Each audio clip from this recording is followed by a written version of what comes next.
الحمد لله رب العالمين.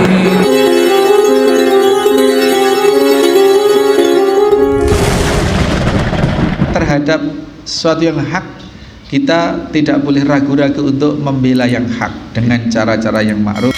Kalau bisa diselesaikan dengan persuasif, kenapa harus berantem, kan gitu. Tapi kalau sudah situasinya sudah tidak bisa dikendalikan dengan persuasi, dengan perundingan-perundingan, ya jihad-jihad, itu perang.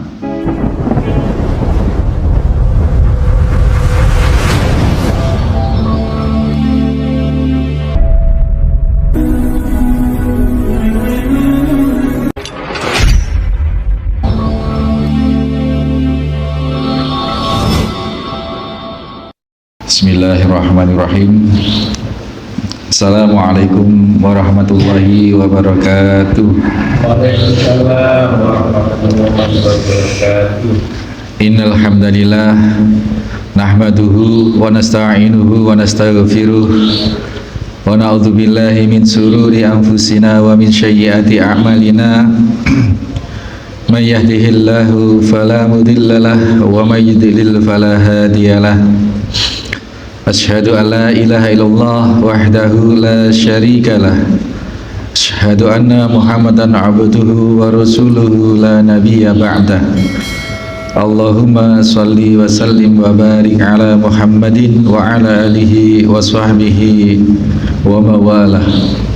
Hadirin hari darat jamaah salat subuh mushola Al-Hikmah Talkandang Situbondo dan juga segenap mustami dimanapun berada saat ini, rahimani wa rahimakumullah.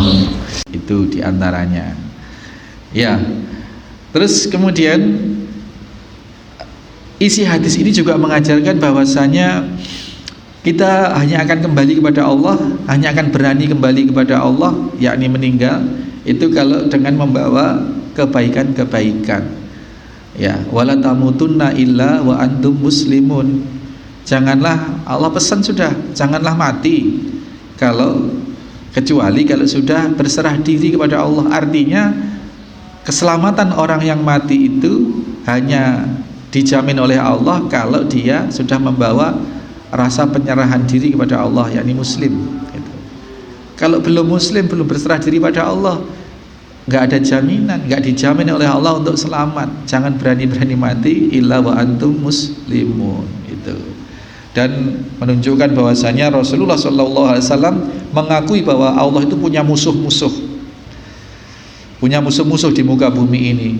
Dan Nabi berjanji, dan Nabi menyatakan mengukuhkan diri untuk berani menghadapi musuh-musuh Allah. Ya, ini mengajarkan pada kita terhadap sesuatu yang hak, kita tidak boleh ragu-ragu untuk membela yang hak itu.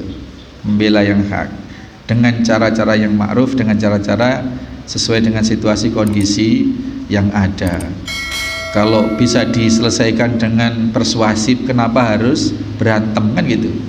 Tapi kalau sudah ada kafir zimni, harbi yang menghina Islam, yang situasinya sudah tidak bisa dikendalikan dengan persuasi, dengan perundingan-perundingan, ya jihad-jihad, itu perang. Itu memang kronologis seperti itu. Nah, ini beberapa ajaran dan ini nanti kita harus hafal dan kita amalkan. Dibaca kapan Ustaz doa ini? Sak kapan-kapannya. Tidak ada ketentuan harus dibaca kapan. Kecuali kalau ada doa khusus itu yang subuh, doa pagi itu kan ada Allahumma inni as'aluka ilman nafi'a wa rizqan thayyiban wa amalan mutaqabbal. Ini spesial doa pagi, doa subuh itu. Sampai sini ada yang bertanya, mungkin ada sesuatu yang ya Allah menyesatkan. Iya, Allah menyesatkan. Allah itu yudhillu may yasha apa itu ayatnya? Allah menyesatkan orang yang memberi petunjuk pada orang yang dikehendaki, dan Allah menyesatkan kepada orang yang dikehendaki. Maka kita memohon, jangan sampai ya Allah aku engkau kehendaki kau sesatkan, kan gitu. Ini intinya. Kalau nggak ada langsung kong dai, monggo. Bismillahirrahmanirrahim. Kita terkait dengan yakin dan kalau ini dari hadis itu dalam konteks kehidupan kita yang kita jalani. Kalau saya mulai lahir sampai sekarang 68 tahun, keyakinan kita yang mendapatkan pencerahan adalah yakin tentang kepada Allah.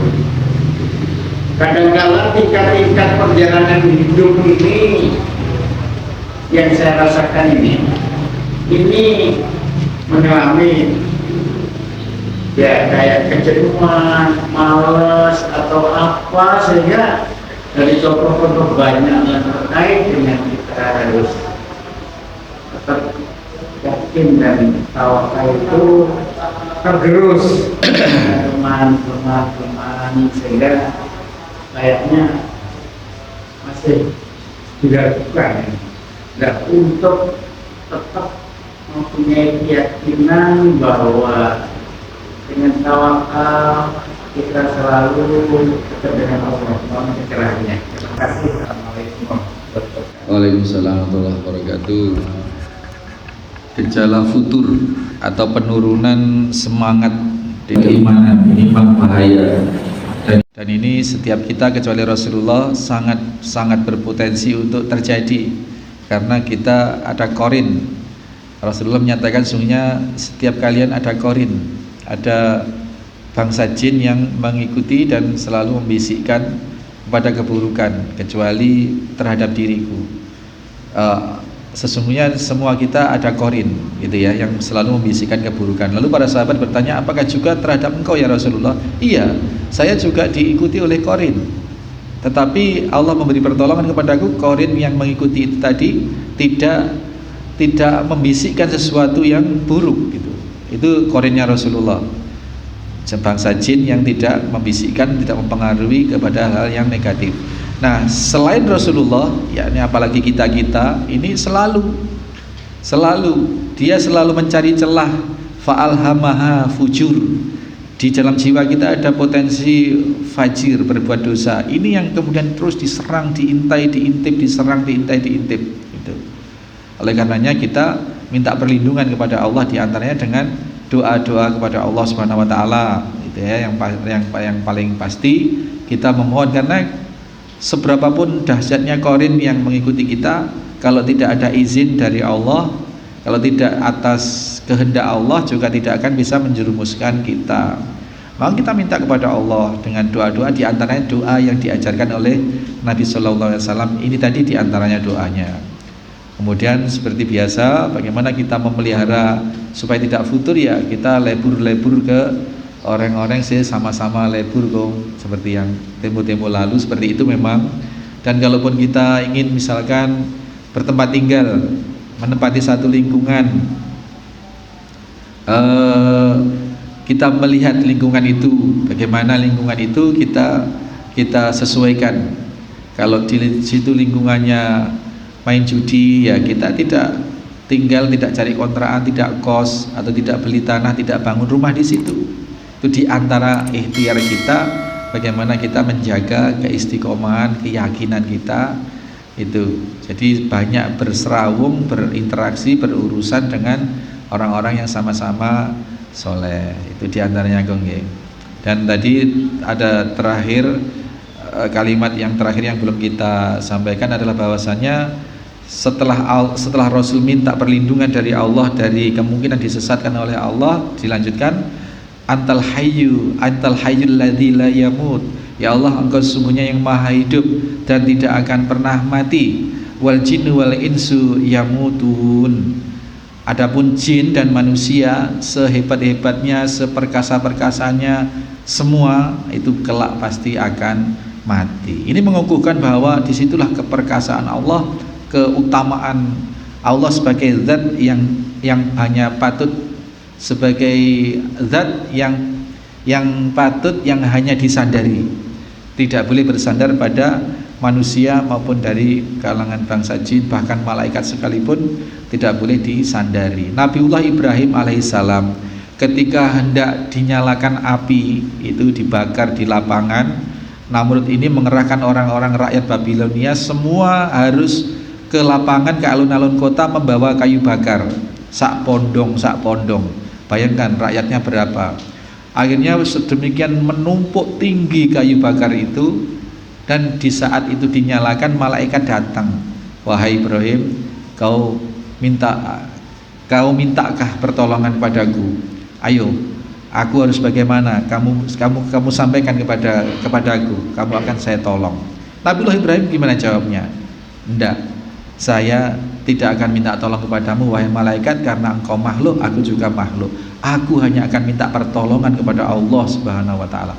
Bayangkan dalam kondisi yang sedemikian gentingnya, di ujung kematian mau dibakar, api sudah nyala di samping, di pinggir-pinggir kayu. Ibrahim diikat, tidak bisa bergerak, ditimpuk oleh kayu sedemikian besarnya, sedemikian banyaknya. Tapi kemudian Allah memerintahkan pada api itu yang terkenal, kuni bardan, ya nar kuni bardan wassalaman alal Ibrahim. Wahai api, jadilah kau dingin dan menyelamatkan, dingin yang menyelamatkan kepada Ibrahim. Lalu api semua sudah mati, sudah habis kayunya, Ibrahim keluar dengan menggigil kedinginan. Bayangkan, ini pertolongan Allah di luar nalar, di luar logika. Mudah-mudahan kita dikehendaki Allah mendapatkan rahmat kenikmatan sebagaimana Ibrahim, dengan kasus-kasus kita masing-masing. Abdul merasa tidak bisa menghafal Al-Quran, minta pertolongan pada Allah. Sudah pernah dipondokkan di mana, lari misalkan, minta pertolongan, pasti kalau Allah memberi pertolongan pasti bisa. Nah, sekarang alhamdulillah istiqomah dulu ya, mudah-mudahan, amin, Allahumma amin. Demikian Bapak Ibu sekalian, seluruh kasus hidup kita sandarkan kepada Allah, karena ketika Allah memberikan pertolongan tidak terikat oleh hukum kausalitas, sebab akibat materi duniawi, tidak harus. Jadi Allah Maha berkehendak atas itu semua. Oleh karenanya kita memohon hanya kepada Allah, berserah diri hanya kepada Allah. Di antaranya nanti dengan mengamalkan doa yang disampaikan, diajarkan oleh Nabi ini. Nggih, insyaallah. Subhanakallahumma wa bihamdika asyhadu alla ilaha illa anta astaghfiruka wa atubu ilaik. Assalamualaikum warahmatullahi wabarakatuh. Waalaikumsalam.